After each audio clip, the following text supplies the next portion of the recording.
What to drink instead of alcohol? Club soda or water? Oh, hi, I'm Stella and welcome to 30 Books, where I talk about Australian books and how reading, buying or borrowing 30 Australian books a year can really help our writers and make our publishing industry flourish. And you have just busted me reading the menopause diet plan because, you know, speaking of flourishing or flushing, hello. This time around I'm going to be talking about the books that I have read, the current book I am reading, and what's on my to be read pile. So let's get started. A little bit of audio description before we start. I'm sitting in a light-filled room. I am wearing a blue cardigan, a blue singlet. I've got a blue and white ceramic rabbit brooch. I'm wearing a pink, yellow and blue scarf and what colour would you even call this? Let's call it pink and green reed. And behind me is my ever-growing pot plant, a monstera. Let's kick off. Thank you to subscriber Antoinette, who suggested I read one of the Rowland Sinclair Mysteries written by Sulari Gentill. And the day that Antoinette suggested I read one of her books, one of Sulari's books, it fell into my hands. So I started with number 9, All the Tears in China. If you haven't heard of these books, Rowland Sinclair, he's very wealthy and it's set between the wars, really sort of in between. The characters that are in this book are very privileged, or Rowland is, and also bohemian. So his friends are all on the fringes of society, and it's kind of a very idealized world. Sulari Gentill is a fantastic writer, and these are extremely well researched, but not so well researched where you feel like it's heavy-handed and you're being told the history of the world. They're lots of fun and beautifully and grim, of course, because they are crime novels. So when I say grim, you know, like serious crimes are being committed, and you also, you know, like these are left-wing books. Like Sulari Gentill is clearly on the correct side of politics. You know, in this book they're talking about the rise of Nazism. They do go to China where you know, there are Nazis sort of beginning to arrive in Shanghai. So I thought this was beautiful, fantastic characters, lots of fun. I started with number 9 and I'm sure there's things that I've missed, but as I was reading this, I didn't feel like I'd missed out on anything. I wasn't missing any plot lines or anything like that, but I would be curious to know what did happen in earlier books, and I am sure that will enrich anybody's reading. So that's Sulari Gentill's All the Tea in China. I read this on holidays. It got a bit damp. It's well thumbed. Highly recommend that. And the other book I have read, certainly didn't read it on holidays, The Love of a Bad Man by Laura Elizabeth Woollett. Now, the bad men in question, I hear you ask, well, think of people like Hitler and various serial killers. These are 12 separate stories, all women and all, you know, the lovers, girlfriends, wives and mistresses of these bad men. So a schoolgirl catches the eye of the future leader of Nazi Germany.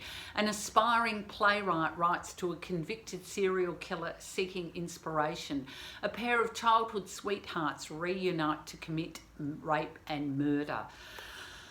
Pretty serious stuff, but absolutely compelling.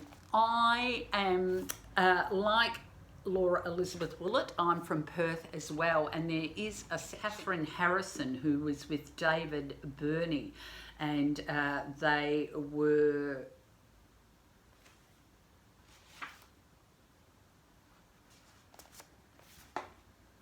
and they were responsible for capturing and raping and murdering at least 4 young women during the 1980s in Perth.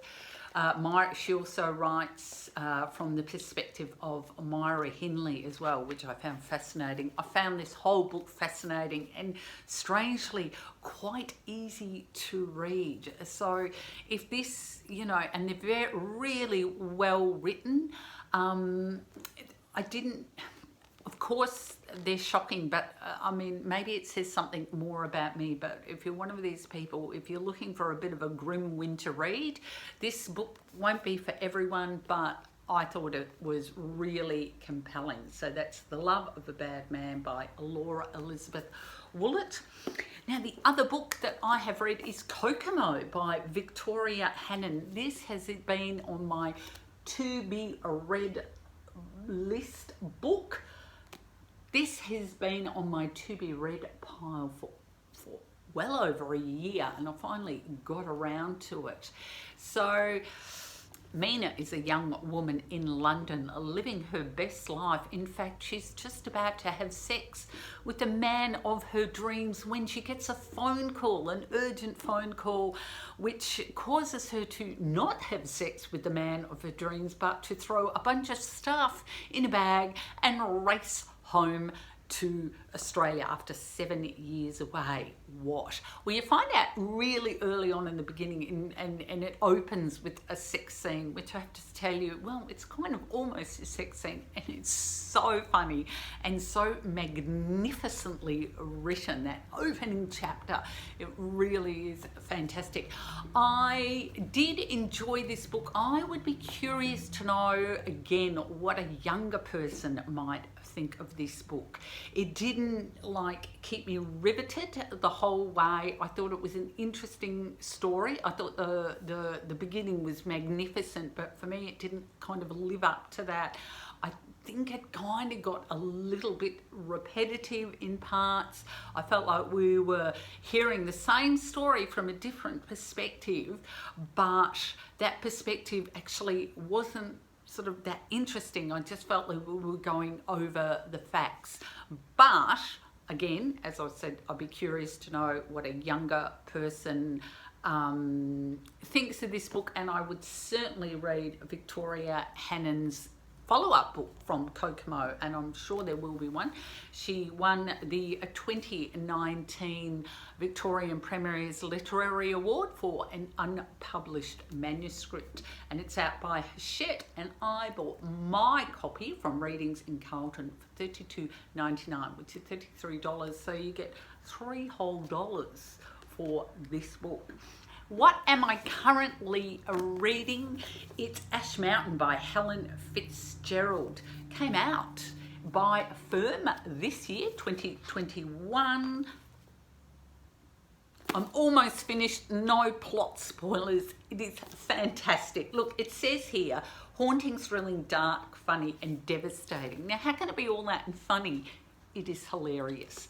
Helen Fitzgerald, this is not a comedy book. This is about a fire coming to a town, and the story is around, there's the particular characters, and I love the way, we start off on the day of the fire, and then the next chapter is 10 days before the fire.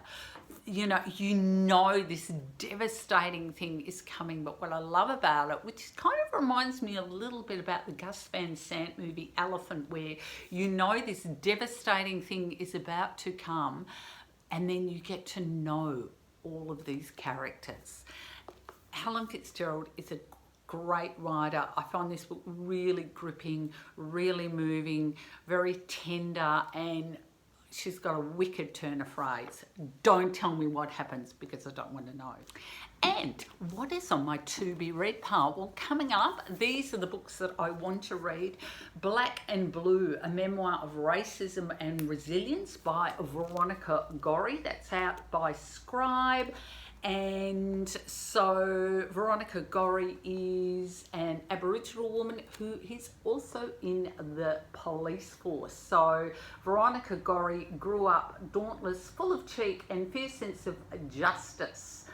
So she is also deeply compromised a law enforcement officer. And she was in the force for 10 years and she witnessed appalling institutional racism and sexism and fought past those things to provide courageous and compassionate service to civilians in need, many Aboriginal themselves. Really looking forward to reading this one. This is a review copy from Scribe. Now, some other books on my to be read pile, they're actually not new releases, and one of them is a children's book or maybe young adult, and it's in verse. It is The Art of Taxidermy. Someone recommended this book to me by Sharon Kerno, so love to know what you think.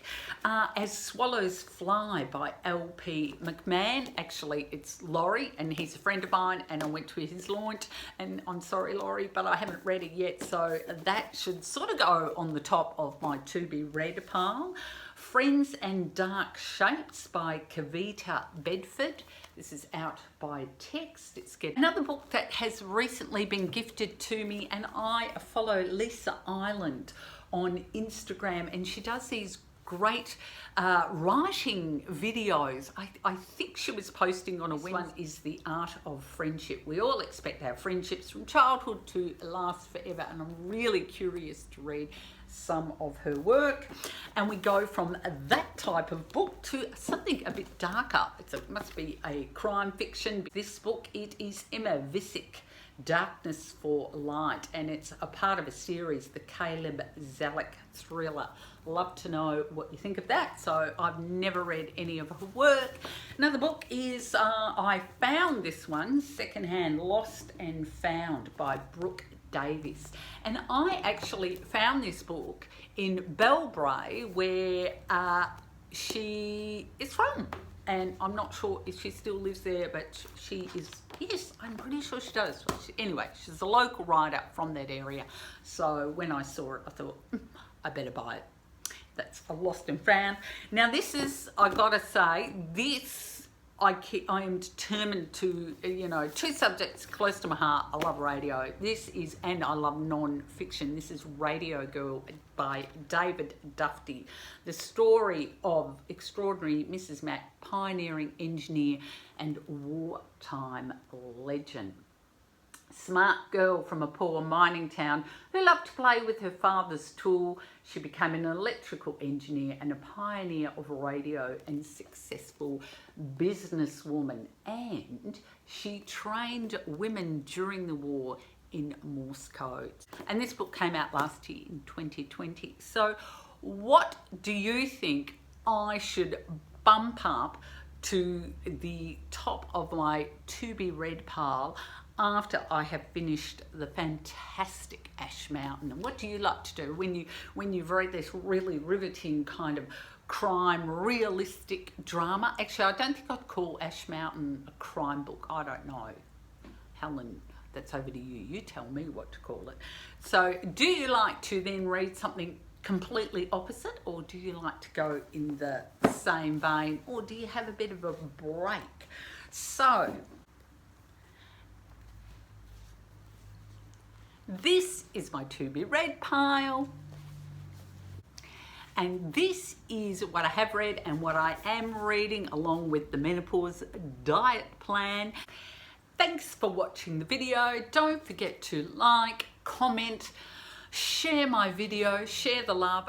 You can find me on Instagram and on YouTube. Visit me at my channel if you're watching me on Instagram.